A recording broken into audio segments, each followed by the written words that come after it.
เมื่อพี่จนชายข้างให้ถามก็เนื้อหัวใจถ้าท่านใดขับไปบ่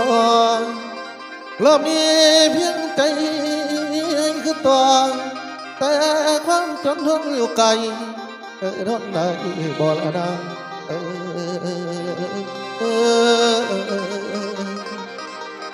ละหนทางหักอุปสรรคยังอยู่ข้างคือความทุกข์ได้อกใจถ้าพี่ไหวบ่นอคำผู้กำกาพระอาน้อย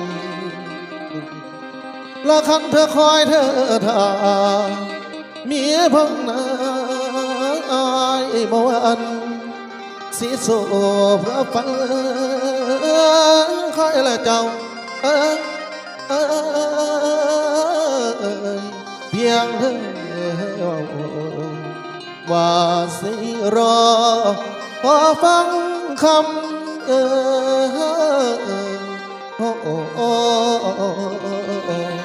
เนื้อแฟนอาย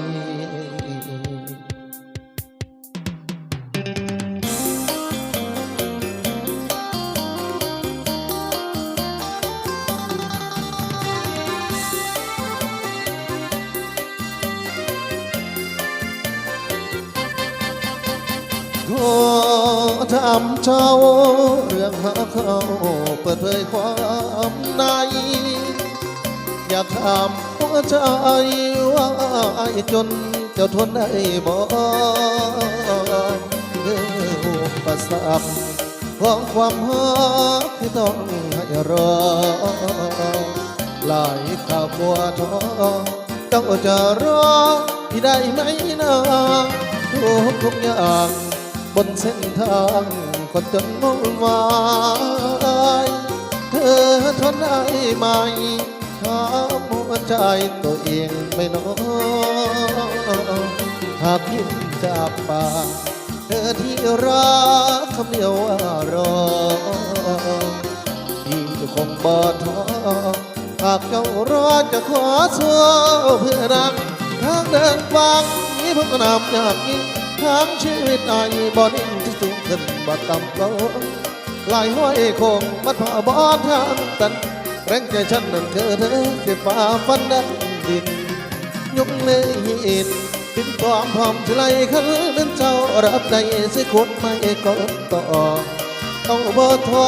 พี่กับบ่ยอมถอยมีเธอคอยเคียงฝันเมื่อยกับพันสิ้นเสียงคำมินว่าจนจะทนได้บ่รับได้บ่นอคำคนเมาว่าเจ้าต่อยต่ำท่านเจ้าบ่พร้อมไอ้สิยอมลำบากกะกำไม่กายจะทำสุขประจำอยู่ที่หัวใจเป็นของอายถามบันเดอ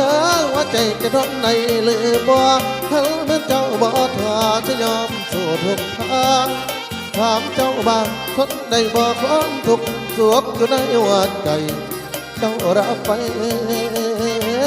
เพียงชายความ